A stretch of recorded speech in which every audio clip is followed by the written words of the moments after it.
This week in Hypixel Skyblock, a few things happened, and in this video I'll be covering most of them.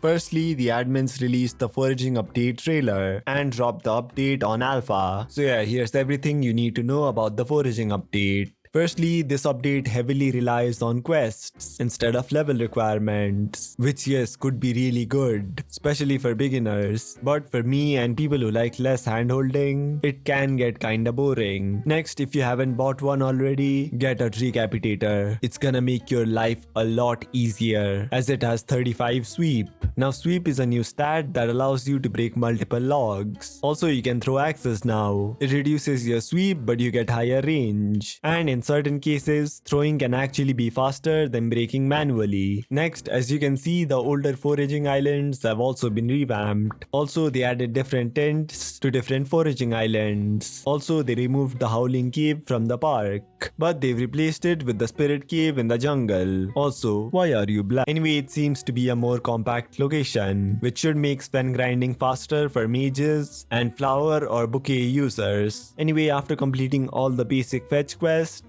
you'll be able to go to a new island called Galatea, where you'll do more quests. Yay. Anyways, here's everything you need to know. Currently, there are two major types of trees. Fig, that you should start breaking from the trunk and then break the branches. Cause if you don't follow the set pattern, you get a 50% sweep reduction. Also, you can't really reach the branches without throwing your axe. So that's another 50% reduction. So yeah, break the branches and then throw your axe. Or you can also try teleporting up. Next, we've got mangrove, that you can start from the branches, then trunk, and finally roots. Otherwise, again, you'll get a 50% sweep reduction. So just climb the tree and start breaking the branches. Also, I might be dumb, but I literally can't tell the roots and trunks apart. So yeah, just go from top to bottom. Also, if you want to know if you're breaking the right one, just enable sweep details in swoop. You can also check how many logs of each type you can break based on your sweep level. Also, it's better to grind it in groups of 3. Just get a 33% completion on each tree and you'll get all the rewards. Also, doing this allows you to get milestones that give you foraging XP and extra sweep. If you want to get even more sweep and foraging fortune, you can get canopy armor from Omo.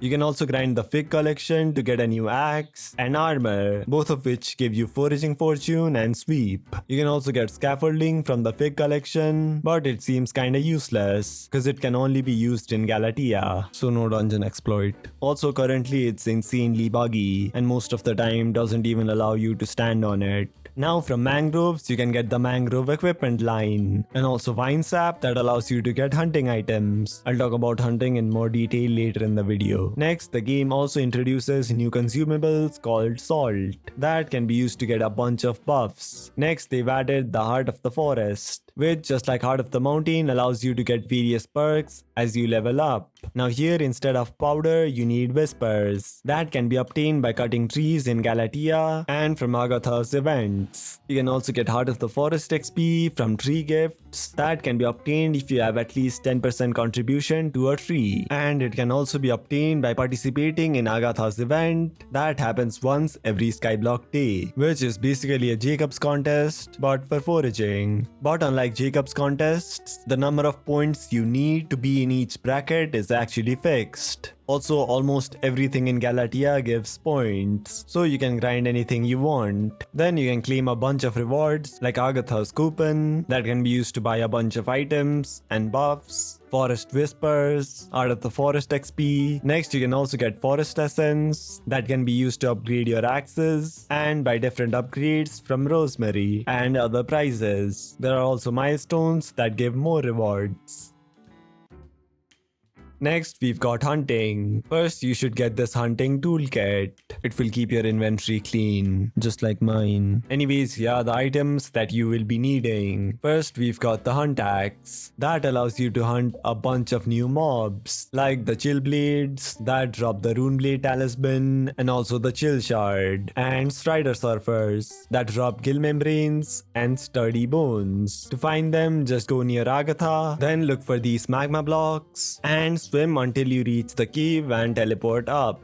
Also, to get both of their shards, you'll need to use the pocket black hole that can be obtained from Albert. But if you don't want to grind shards and just want to get gill membranes quickly, you can use something like a raider or Daedalus axe. You can also check how to get each shard by using the toolkit. Next, we've got lassos that can be used to catch some new mobs. Also, some older mobs now require you to use a lasso. Also, you can check which mobs can be lassoed by using the toolkit. But basically, all you have to do is throw your lasso towards a mob, then right click when it shows reel, and then keep repeating the process until you get the shard. Beyond that, there are a lot more mobs. For fishes, I recommend talking to Teddy, because he can teach you how to catch all of them. But yeah, some key pointers. Make sure you have enough respiration and pressure resistance. First, you can start off with snorkeling armor bought from Nemo along with respiration 4. Make sure you add depth strider to your boots. Then you can get diver armor using gill membranes and enchanted sea loomies. Sea Emperor skulls can now be used to craft talismans instead of armor. Then you can further upgrade diver armor to abyssal armor. Also, if you're trying to get to a specific location or just trying to survive underwater, you can use any tux with a wand of atonement as the pressure damage scales with your health. Also, yeah, some locations you might want to check out.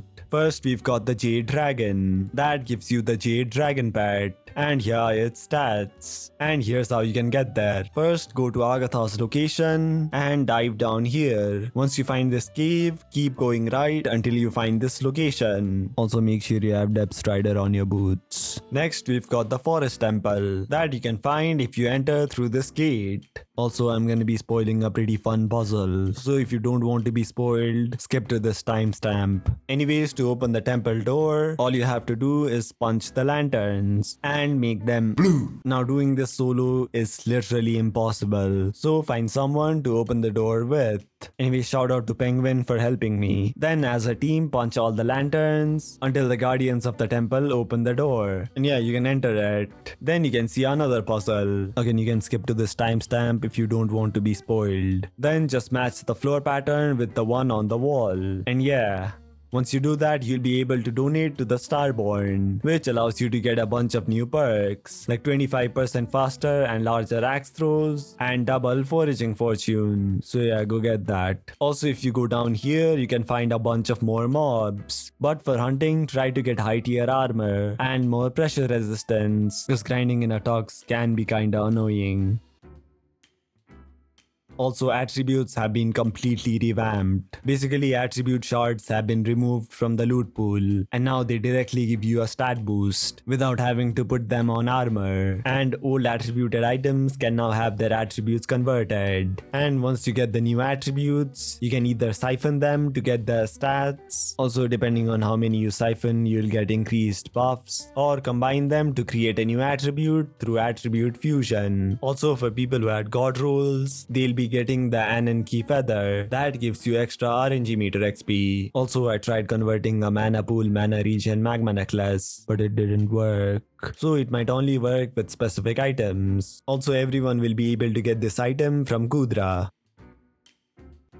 Now for some other things. There's Kiara that sells you reptile shards. There's Coral that takes you the fish items to give respiration and fishing XP, but don't do it to rare fishes as it co-op soul binds them. There's also this beacon that gives you buffs if you complete it. And all you have to do is match the color, like here it's green, then match the pitch, like here it's low. And finally the speed. Speed matching can be kinda annoying though. Basically just pause it and unpause it when the upper and lower panes line up. And just try all the speeds until one works. You can also get boosters to boost your stats, like extra foraging fortune. And finally, there's also a new trial by fire quest, but this time it considers your defense as well. They also added traps that can be used to passively gain shards. There's also a new frog pet, which can be upgraded to uncommon, but its abilities are kinda eh.